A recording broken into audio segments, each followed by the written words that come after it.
오늘은 예수님의 치유 세 번째로 그 외의 방법들. 우리는 지금까지 예수님의 치유 방법을 듣고 있습니다. 첫 번째는 예수님은 말씀을 통해서 치유하셨다. 환자들에게 말씀을 주심으로 그 말씀을 듣고 믿는 사람들에게 예수님의 치유가 일어났음을 말씀을 드렸고요. 지난주에는 예수님은 말씀만 하신 것이 아니라 안수를 통해서도 병자들을 돌보고 치유하셨다는 말씀을 들었고요. 오늘은 이제 말씀과 안수 외의 다른 방법으로도 예수님께서 치유 사역을 행하신 적이 있는데 어떤 사역을 행하셨는지, 어떤 방법으로 행하셨는지를 함께 살펴보도록 하겠습니다. 참 특이한 것은요, 침을 사용해서 이렇게 치유 사역을 행하신 적도 있더라고요. 마가복음 7장 31절에서 37절에 보면, 이 보면 귀 먹고 어눌한, 귀 먹고 어눌한 자, 이 사람에게 예수님은 침을 발라서 그 사람을 치유하신 내용이 나옵니다. 마가복음 8장 22절에서 25절에 보면요, 그 베세다 이곳에 있는 소경을 치유하실 때도 안수하면서 이렇게 침을 발랐다, 그렇게 말씀하고 있고요. 요한복음 9장 1절에서 12절 말씀에 보면 이 사람은 날 때부터 소경이었어요. 그런데 이 사람에게도 예수님께서 이렇게 침을 사용해서 치유하신 내용이 기록되어 있습니다. 요즘 과학의 눈으로 보면 잘 이해가 안 되는 말씀이죠. 그런데 이것은요, 그 고대로부터 침을 발라서 사용하는, 치유하는 그 일종의 민간요법이에요. 이런 민간요법이 있었다는 거예요. 예수님도 그런 방법을 통해서 귀 먹고 어눌한 자에게 침을 사용해서, 또는 소경된 사람에게, 날 때부터 소경된 사람에게 이렇게 침을 사용해서 치유하셨다. 고대 민간요법에만 있는 게 아니고, 자, 우리나라에도 이런 게 좀 있을까요, 없을까요? 어떤 경우입니까? 다리에 쥐가 나면 그죠? 모기에게 물리면 어떻게 하죠? 침 바르잖아요. 기분이 나쁘면 어떻게 하죠? 기분 나쁘거나 화가 나면 에이퇴 하잖아요. 뭐 그게 어떤 효과가 있는지는 모르겠지만 어찌되었든 고대로부터 이런 방법이 있었고 예수님도 이런 방법을 활용하셨다는 것은 성경에 있는 기록이니까 우리가 그대로 받아들여야 됩니다. 자, 이것을 두고 어떤 학자는 말하기를요, 귀신의 힘을 분산시키기 위해서 예수님께서 침을 발랐다라고 말하는 이상한 사람도 있어요. 여러분, 세상에는요, 이상한 학자들도 많이 있습니다. 말도 안 되는 소리죠. 침을 발라서 귀신의 힘을 분산시킨다는 성경적 근거가 전혀 없어요. 만약 침을 발라서 귀신의 힘을 분산시키면 우리는 침만 바르면 되지, 예수님의 이름으로 기도할 이유도 별로 없어진다. 그런 잘못된 이론에 빠져서는 안 된다. 그러나 정확하게 말하면 예수님이 왜 침을 사용했는지는 알 수가 없다. 천국 가서 물어보자. 그렇게 답을 내릴 수가 있겠습니다. 자, 또 어떤 경우가 있었냐면요, 치유사역을 행하려고 하면 환자를 보아야 되잖아요. 그런데 환자를 만나지도 않고 치유사역을 행하신 경우들도 있었어요. 우리가 잘 아는 마태복음 8장 5절에서 13절에 보면요. 누가 나오느냐. 이 백부장의 하인이 나와요.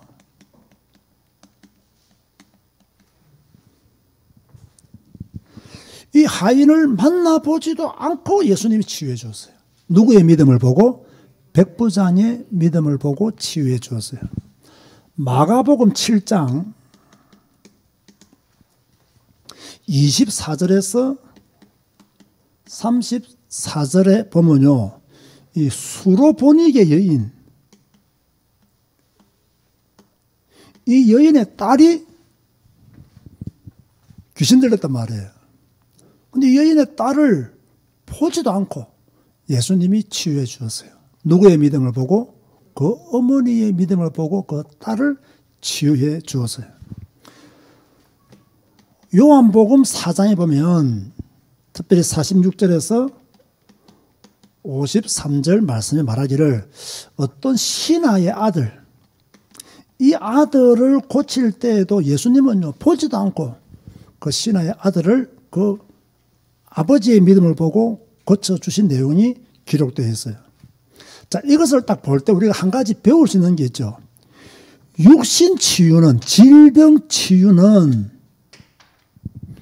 육신과 질병 치유는 어떤 중보의 기도 또는 믿음으로 치유가 일어난다는 것을 알 수 있죠. 육신 치유, 질병 치유는 중보의 기도, 다 중보 기도 했잖아요. 또 중보자의 믿음, 여기에 의해서 육신 치유가 일어나요. 그러나 여러분, 우리가 잘 아는 구원, 영혼 치유는 중보자의 믿음, 중보자의 기도로 일어난다고는 보기 힘들어요. 구원은 1대1의 믿음을 통해서 주 예수 그리스도를 그 사람이 영접하고 믿음으로 말미암아 구원받는 거지. 부모가 예수 믿는다고 해서 그 자녀가 무조건 구원받는다? 이런 공식은 또 성경적으로 지지를 받지 못한다 라는 것을 여러분들이 알 필요가 있는 거죠. 제가 오늘 여러분에게 좀 강조하고 싶은 것이 세 번째입니다. 그게 뭐냐? 예방치유예요. 제가 붙인 말인데 조금 어색하기도 한데 뭐 별다른 단어가 없더라고요. 마태복음 5장을 보세요. 지금부터는 성경을 찾아서 읽어보겠습니다. 29절에서 30절 말씀해 보면 마태복음 5장 29절에서 30절 말씀해 보면 이렇게 말씀이 기록되어 다 같이 한 목소리로 합동하시겠습니다. 만일 네 오른 눈이 너로 실족해 하거든 빼어내버리라. 내 백체 중 하나가 없어지고 온몸이 지옥에 던지우지 않는 것이 유익하며 또한 만일 내 오른손이 너로 실족해 하거든 찍어내버리라. 내 백체 중 하나가 없어지고 온몸이 지옥에 던지우지 않은 것이 유익하니라. 이것은요 진짜로 너의 눈이 범죄했을 때 빼라, 빼내라 그런 뜻이 아니에요. 너의 몸이 범죄했을 때 다 없애라 그런 뜻도 아니에요. 이 말씀의 의미는요 정확하게 말하면요 엄격한 도덕적 삶을 살아라. 자, 이게 아주 중요합니다. 진짜 눈을 뽑아라. 뭐 손을 잘라라. 그런 말씀이 아니에요. 예방하는 거예요. 네가 만약 너의 눈 때문에 또는 너의 온몸이 지옥에 던져오는 것이 좋지 못하다. 그러니까 너의 눈이 엄격한 도덕적 삶을 살아서 범죄하지 않도록 해라. 그런 의미예요. 여러분 눈이 범죄해서 지옥에 던지는 게 낫습니까? 눈을 조심해서 지옥에 안 가는 게 낫습니까? 눈을 조심해서 지옥에 안 가는 것이 훨씬 더 낫는 거죠. 그래서 이것은 뭡니까? 엄격한 도덕적 삶을 살아라. 누구에게 말씀하고 있느냐? 구원받은 하나님의 자녀들에게 엄격한 도덕적 삶을 살 것을 말씀하고 있는 거예요. 두 번째 마태복음 18장 찾아보겠습니다. 마태복음 18장 8절에서 9절 이것도 비슷한 말씀이에요. 마태복음 18장 8절에서 9절 말씀해 보면요. 제가 그냥 말씀드릴게요. 너의 손이나 발, 그리고 너의 눈이 하는 일로 인하여 사람을, 자, 너의 손이나 발, 눈, 이것으로 인해서 다른 사람을 실족케 하면 된다, 안 된다? 안 된다. 그렇게 말씀하고 있어요. 너 눈이 하는 일 때문에, 네 발이 하는 일 때문에, 너 손이 하는 일 때문에 다른 사람을 실족케 하지 마라. 이것은 옳지 않다. 이 말은 무슨 말입니까? 너의 손, 너의 발, 너의 눈 조심해라. 그 말이에요. 조심해라. 조심해서 다른 사람을 실족케 하지 마라. 실족하게 하면 네가 어려움 당한다. 참 성경은 진리예요. 저는 성경을 읽으면 읽을수록요, 조심해야 될 것들이 더 많아져요. 이 성경은 우리의 삶과 밀접한 관계가 있어요. 제가 이렇게 설교를 좀 세게 하고 강하게 하다 보니까 어떤 보기에는 내가 말로서 다른 사람에게 상처를 굉장히 많이 주는 줄로 알아요. 그런데 저를 오랫동안 본 사람들은요, 그렇게 말하지 않습니다. 저는 가능하면 다른 사람에게 좀 과한 말이나 좀 이렇게 심한 말을 잘 하지 않으려고 해요. 내가 진짜 내 입에서 심한 말이 나올 때는요, 이만큼 뭔가가 찼을 때예요. 그때는 나도 모르게 좀 독설을 할 수도 있고, 심한 욕도 할 수가 있어요. 그 외에는요, 가능하면 다른 사람들에게 상처 주지 않으려고 그래요. 여러분, 저와 함께 사역했던 옆에 계시는 많은 목사님들이요, 진짜 저와 20, 30년을 같이 사역을 했어요. 제가 만약 이런 말들을 자주 하는 사람이었거나 규모가 없는 사람이었거나 내 욕심만 차리는 사람이었다면요, 그 많은 목사님들이 나와 함께 30년을 함께 할 수가 없는 거예요. 저는요, 그분들한테 늘 말을 조심했어요. 그리고 늘 감사하다 그러고. 왜? 저보다 다 연세가 많으신 분들이었거든요. 그래서 늘 감사했어요. 늘 예의를 갖추어서 이야기를 했어요. 제가 부탁할 일 있으면 꼭 예의를 갖추어서 이야기를 했어요. 그럼 그분들이 오랫동안 저와 함께 살고, 지금도 계속 연락하고, 무슨 일이 생기면 서로 언언하고, 계속해서 안부를 전하고, 묻고, 만나면 너무 반갑고, 또 일부러 만나기도 하고, 그렇게 하거든요. 왜 그러냐면, 그분들이 실족하면 내가 외로워지잖아요. 그분들이 실족하면 내가 힘들어진다고요. 그래서 그분들이 실족하지 않도록 저는 최대한 존경하고 배려를 하는 거죠. 그래서 우리는요, 언제나 이런 나의 손과 발과 눈이 잘못 사용되어져서 다른 사람에게 다른 사람을 실족시키는 그런 일을 하지 말아야 된다. 특별히 여러분은 그리스도인이잖아요. 여러분 때문에 하나님까지 욕먹는다면 좀 생각을 해봐야 돼요? 안 해봐야 돼요? 좀 생각을 해봐야 되죠. 내 때문에 하나님과 욕먹는다면 차라리 내가 욕먹고 마는 것이 훨씬 더 낫다. 저는요, 그런 생각을 가지고 있어요. 여러분도 아마 그런 생각으로 사실 줄로 믿습니다. 따라서 합시다. 예방하자. 우리는요, 문제를 예방해야 돼요. 우리는요, 시험을 예방해야 돼요. 낙심케 되는 일들도 우리는요, 예방을 해야 돼요. 여러분, 문제 다 하고 난 뒤에 해결하려고 하면 어려워요. 시험 들고 난 뒤에 그거 해결하려면 더 힘들어요.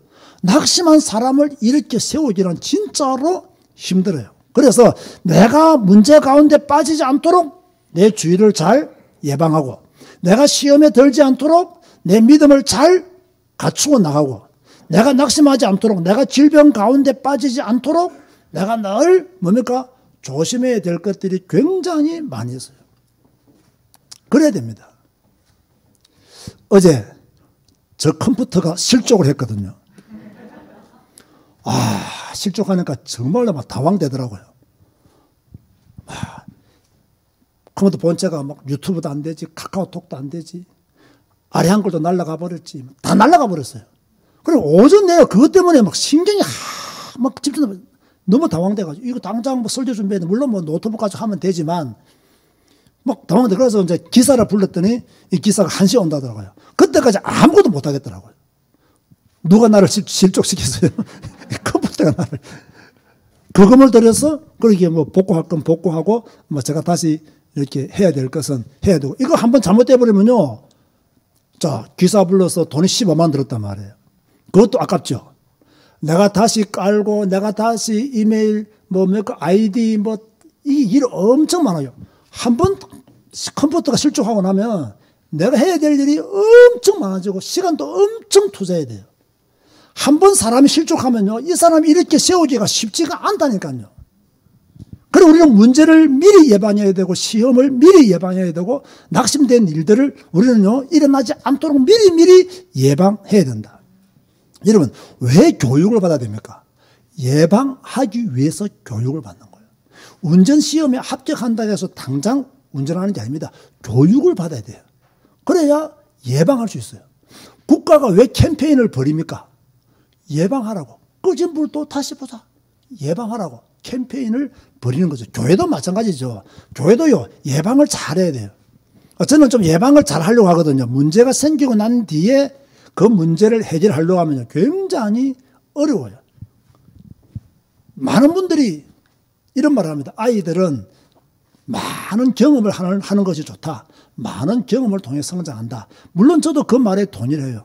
그러나 좋은 경험을 많이 해야 되지. 나쁜 경험을 많이 하는 것은요. 큰 인생의 위기가 될 수 있어요. 나쁜 경험이 반복되면요. 습관이 되고 습관이 되면 고치기 힘들어요. 정말 이 습관되면요. 너무너무 고치기 어려워요. 이걸 고치려고 하면 더 많은 에너지와 시간이 요구된다는 것을 알 수 있죠. 아이가 만약에 도둑질을 했는데 이게 성공했어. 그 다음에 또 도둑질을 해. 이게 습관이 된다니까요. 아이가 거짓말을 시켰는데 이걸 성공해서 그러면 2번 거짓말 시키는 것은 쉬운 거예요. 3번 시키면 그때부터 습관이 되는 거예요. 그런 나쁜 경험은 하지 않는 것이 좋다. 해서 뭐 교육을 시켜도 효과가 안 나는 경우들도 있죠. 그죠? 제가 우리 아이들 키울 때요. 늘 강조했던 게 있어요. 절대로 공부 못하는 애들하고 놀지 마라. 나쁜 짓 하는 놈들하고는 어울리지 마라. 자, 이 말을요. 애들한테 참 자주 했어요. 자주 했는데 절반은 성공을 거둔 것 같아요. 절반은 완전 성공을 거두었다. 내가 그놈들의 사생활까지 다 모르기 때문에 제가 이렇게 장담할 수 없고요. 근데 절반은 공부 못하는 놈들하고 어울리지 마라. 뭐 지가 공부를 못했기 때문에 뭐 어쩔 수 없는 거죠. 뭐. 그죠? 뭐 나쁜 짓 하는 놈들하고 어울리지 마라. 이거는요 굉장히 중요한 거예요. 왜? 나쁜 짓 하는 놈하고 어울리면 나쁜 짓 하게 돼 있어요. 공부 못하는 놈들하고 놀면 공부 못하게 돼 있어요. 왜? 공부 못하는 놈들은 공부에 관심이 없어. 그리고 공부에 관심 없는 애들하고 어울리면 공부 안 하는 건 당연한 거예요. 왜? 자기 주위에 전부 공부 못하는 놈들밖에 없는데 내 주위에 공부 1등 하는 애, 2등 하는 애, 3등 하는 애 있어 보세요. 눈 치고 공부하려 합니다. 이겨보려고. 근데 다 내 밑에야. 안 합니다. 위로 쳐다보면 더 많은데 주의가 안 좋기 때문에. 그러니까 이 예방 치유에서 가장 중요한 것 중에 하나가 뭐냐면 환경이에요. 환경. 이 환경도 치유가 되어져야 예방이 잘 되어진다. 그렇게 볼 수가 있어요. 자, 오늘은 결론이 또 조금 의미가 있습니다. 많은 사람들이 치유사역을 하잖아요. 그런데요, 치유사역이 성공되어지려고 하면 물론 하나님의 은혜와 하나님의 도우심과 역사가 있어야 되지만 제가 볼 때는 3가지가 딱 떨어져야 이 3가지 조건이 맞아야 치유사역이 성공할 수 있어요. 첫 번째는 뭐냐면요. 이 누구를 만나느냐 이게 중요해요. 누구를 만나느냐. 예수님을 만났던 환자들은 다 치유되어졌어요. 자, 오늘날 사역자가 누구냐 굉장히 중요하죠. 이 사역자가 누구냐는 거죠. 내가 어떤 사람을 만나느냐. 여러분 내가 어떤 목사를 만나느냐 중요합니까 안 중요합니까? 굉장히 중요합니다. 내가 어떤 목사를 만나느냐. 매일 뭐 자기가 받은 기도 응답 강조하면서 계속 그것만 강조하면서 설교하는 목사를 만났다. 대부분 신비주의를 갈 가능성이 많아요. 우리 교회처럼 늘 성경만 강조하는 강단이라면 여러분은 알게 모르게 그냥 성경에 눈이 가게 되어 있어요. 왜? 사람은 다 영향을 받거든요. 그래서 사역자를 누구를 만나느냐. 처음 내가 사역했는데 사역자를 만났는데 신비주의를 만났다. 그럼 자기도 모르게 막 신비주의의 영향 속에서 이렇게 신앙이 형성되어지게 돼 있어요. 그 신앙생활은요, 누구를 만났냐가 중요하다. 여러분들은 어떤 사역자가 되느냐? 진짜 복음적인 사역자가 되어야 될 줄로 믿습니다. 진짜 복음적인, 이것은요, 제가 다른 말로 하면 성경적인 규모를 갖춘 자, 이런 사람이 사역자가 되어야 돼요. 성경적인 규모가 없어. 이런 사람이 사역하면 전부 다 함께 병들어 버립니다. 그런가 하면 두 번째로요, 진짜 이 치유사역자들은 하나님의 절대 능력을 믿는 자라야 돼요. 이걸 안 믿으면 자꾸 인간적인 방법을 쓴단 말이에요. 자기 방법에 놓는단 말이죠. 그리고 진짜 치유사역자들은요, 기도해야 되고요, 사람을 사랑하는 그런 마음을 가져야 돼요. 참 아픈 사람을 이해하는, 아픈 사람과 함께 아파하는 그런 사랑의 마음을 가져야 돼요. 참 중요한, 우리 제자교회, 언택트 교회 성도들은 성경 읽는 사람들이잖아요. 여러분은 정말 성경적인 규모를 갖춘 복음적인 사역자가 되시기를 바랍니다. 중요합니다. 하나님의 절대 능력을 믿으시기 바랍니다. 여러분의 힘으로는 아무것도 할 수 없어요. 여러분, 저 힘으로는 아무것도 할 수가 없어요. 그래서 기도하고 뭡니까? 사람을 사랑하는 그런 마음을 가져요. 여러분, 정말 우리가 하나님 앞에서 조심해야 될 것은요, 사람을 무시하는 교만, 사람을 무시하는 죄, 말들, 정말 이건 조심해야 됩니다. 사람을 무시하는 교만의 마음을 가지고 있으면 안 돼요. 다 내보다 아래다, 내보다 못하다. 여러분, 여러분보다 못한 사람 별로 없습니다. 여러분 알고 있습니까? 여러분, 우리가 사람을 무시하는 죄를 범하면 되겠습니까? 나도 사람인데. 그렇지 않습니까? 내가 자꾸 무시하는 거 말들을 툭툭 내뱉으면요, 이거 좋은 건 아니에요. 근데 문제는 몰라, 이걸 자기가. 그래서 더 큰 문제가 일어나는 경우들이 많이 있죠. 그런가 하면요, 두 번째는요, 이 가족들의 믿음도 중요해요. 제가 왜 이 말씀을 드리느냐 하면, 오늘 이렇게 수로보니게 여인의 딸, 수로보니게 여인이 예수님을 만났어요. 가족인 엄마가 예수님을 만났어요. 자기 딸에게 붙어있는 귀신을 추방하기 위해서 예수님을 찾아갔어요. 그런데 예수님이 그 어머니의 믿음을 보고 그 사람을 치유한 거예요. 여러분, 백부장이 하인도 마찬가지죠. 이 가족처럼 지내고 있는 하인을 위해서 백부장이 나섰어요. 그것도 그냥 나선 게 아니라 믿음을 가지고 예수님을 찾아갔어요. 예수님이 치유하신 거 아닙니까? 가족들의 믿음도 굉장히 중요한 거예요. 제가 안양에 와서 개척하면서는 제가 이렇게 막 현장을 많이 뛰지는 못했습니다. 왜냐하면 이미 활동을 굉장히 많이 하는 가운데 왔기 때문에 안양 현장을 제가 마산 현장만큼은 뛰지는 못했어요. 사실 제가 마산에서 현장 뛸 때는 하나님이 주신 은혜들, 역사들, 그런 것들을 많이 경험하고 많이 체험했어요. 그렇기 때문에 제가 가지고 있는 확고한 생각이나 믿음 이런 것들이 좀 강해요. 왜? 저 현장 속에서 성경적으로 하나님 말씀이 성취되는 것을 보았기 때문에 제가 조금 그렇게 강한 믿음 성격을 가지고 있는 거죠. 그래서 제가 이렇게 치유사를 하면서 많은 역사가 안 일어났지만 역사가 일어난 케이스들이 딱 보면요, 이 가족들의 믿음이 두드러진 가정들은 하나님의 치유가 일어나더라는 거예요. 그런데 이 가족들이 불신앙해, 이 가족들이 조금 이상해, 그러면요 치유가 일어나질 않아요. 왜냐? 사역자는 30분 하고 사역하고 돌아오지만 가족들은 그저 평생까지 살잖아요. 그래서 가족들이 이상하니까 그 사람은 치유될 수가 없는 거예요. 될 수 있는 구조가 아니에요. 그럼 말하죠. 사역자가 시원찮아서. 사역자가 시원찮은 게 아니라 지가 시원찮은 거야. 그 가족들이 시원찮은 거예요. 이걸 누가 압니까? 제가 옛날에 미국을 자주 다니면서 사역할 때요, 미국에 있는 우리 교포들이 저 말에 굉장히 상처를 받은 일이 하나 있었어요. 저는 그걸 별로 생각 없이 말했는데 그분들은 굉장히 상처를 많이 받았다라고 나중에 말을 하더라고요. 제가 어떤 말을 했냐면, 한 가정에 정신 문제가 있는 사람은, 가정은 주로 그 부모의 영적인 문제 또는 잘못된 그런 것 때문에 자녀의 영적인 문제가 올 수 있고 정신적인 문제가 올 수가 있다. 이런 이야기를 했단 말이에요. 그래서 제가 좀 더 심하게 말해서, 그래서 정신병자를 만드는 공장장은 부모일 수 있다. 공장장까지 이야기한 거예요. 그런데 얘가 이제 부모님이 화가 난 거예요. 왜냐하면 그 당시에 저의 메시지를 듣기 위해서 한 200~300명 정도 모였는데 그분들은 미국의 처음에 가가지고 막 자녀들 먹고 살기 위해서 막 밤늦도록 일하고 무시당하면서 일하고 이 자녀 한 명 잘 되기 위해서 그렇게 온갖 어려움을 다 겪으면서 애 키우는데 내가 정신병자를 만드는 공장장이란 말이냐 하면서 막 저한테 막 항의를 하고 막 그렇게 말을 했어요. 그래서 내가 뭐 내 생각을 별로 굽히고 싶은 생각이 없더라고요. 뭐 그때는 지금보다 훨씬 교만했거든요. 지금은 그래도 조금 겸손하고 눈이라도 풀려 있는데 그때는 성경을 별로 안 읽었을 때이기 때문에 눈에 막 힘이 확 들어가 있었어요. 그래서 내가 사실은 사실이라고 부모들이 잘못됐기 때문에 0점을 쪼는 것이 아니냐. 아이들이 누가 엄마한테 좋은 옷 입혀주고 좋은 환경 달라고 해야 되냐. 아이에게 부모가 필요할 때 부모가 옆에서 잘 돌봐주는 것이 아이한테는 최고의 치유인데 그때 먹고 살 거라고 돈 벌러 가고 아이를 밤늦게까지 혼자 방치해 두었으니 이 아이가 어떻게 건강하게 자랄 수 있겠느냐. 제가 막 더 세게 말해버렸어요. 그러니까 막 좀 몇 분들은 화가 나서 갔다 하더라고요.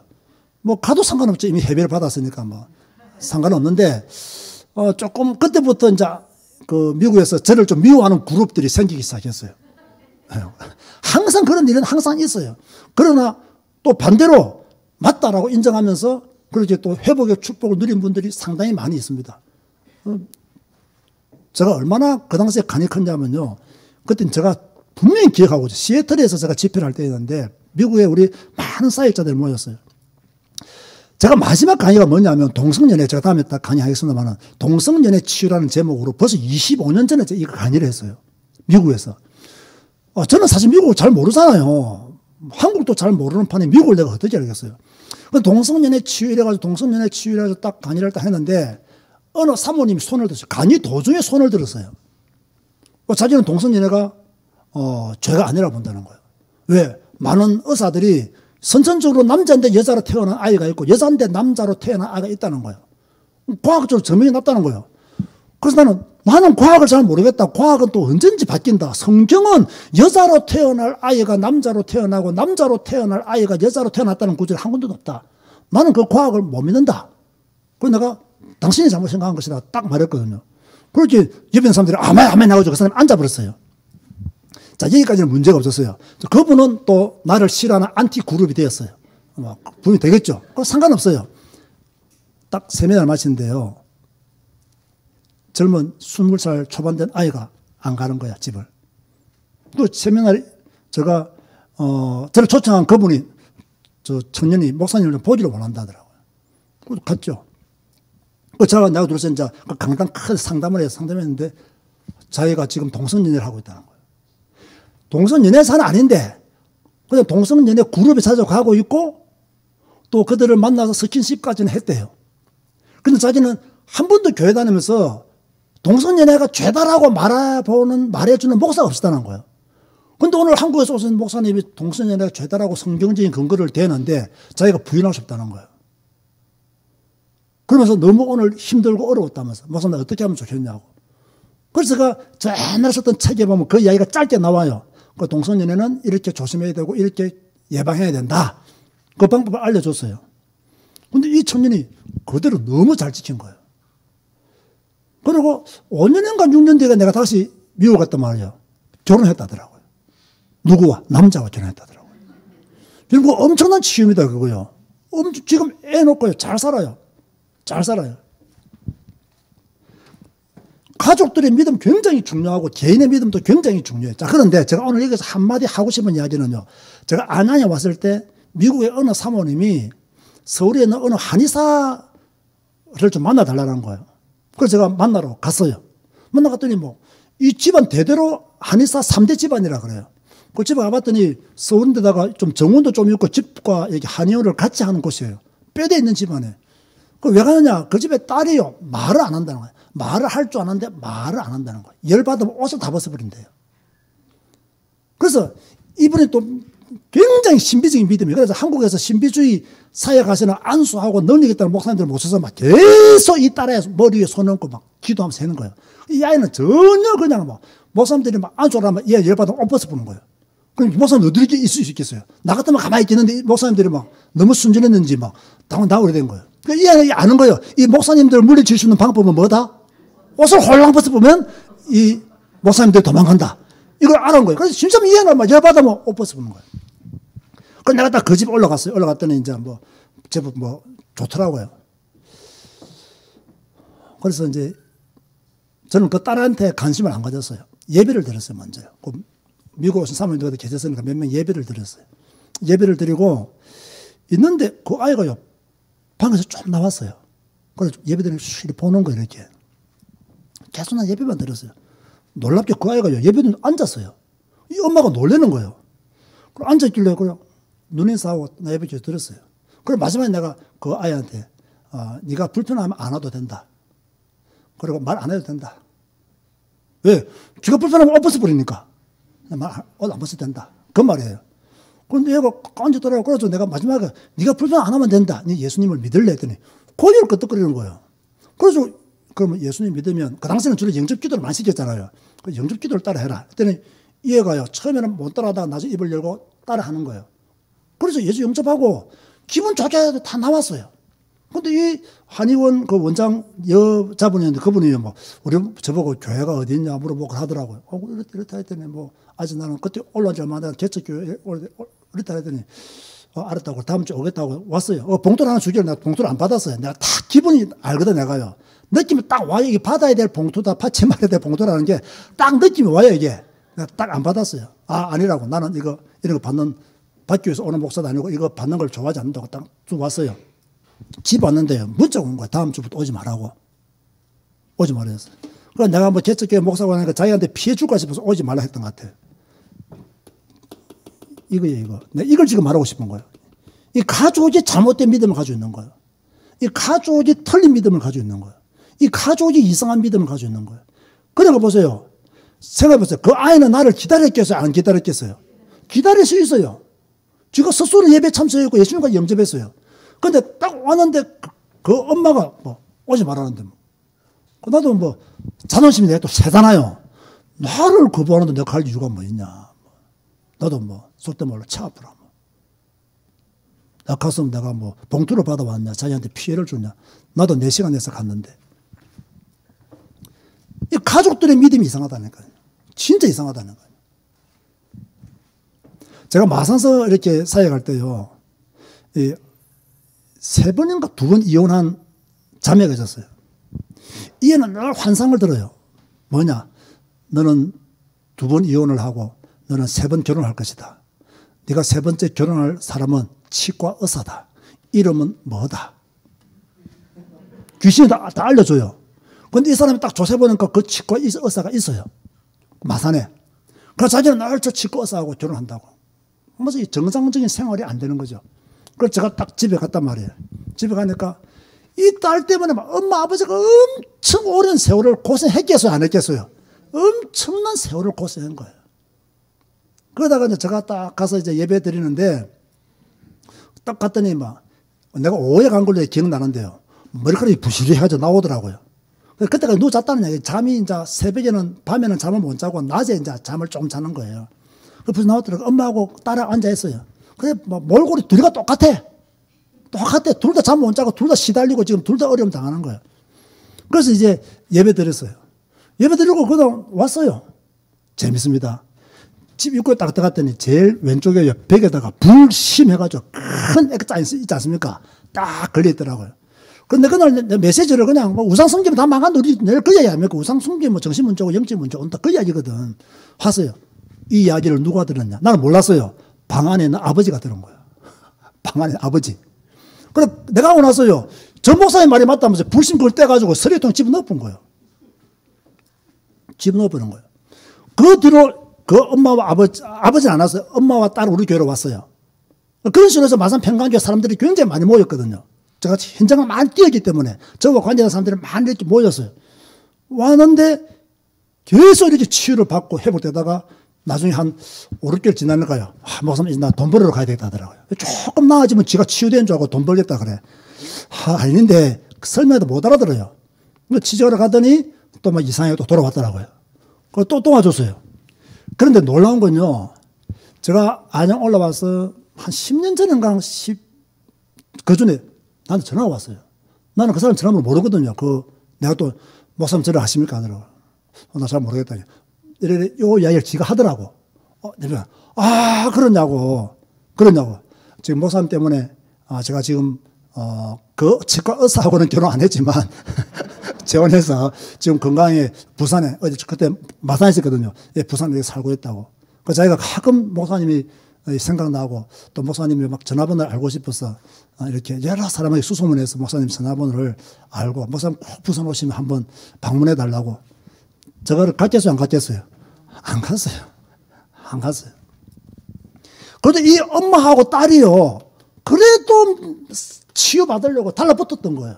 그러니까 치유가 되더라는. 그래서 세 번째가 뭐냐면 환자의 믿음도 중요한 거예요. 자, 반대로요. 가족은 도와주려고 하는데 환자가 말을 안 들어. 예배하기를 싫어해. 그러면 이것도 안 되는 거예요. 그래서 제가 뭐 흔히 쉽게 말하면 치유의 3대 요소로 가면 사역자가 누구냐? 가족들이 어떤 믿음을 가지느냐?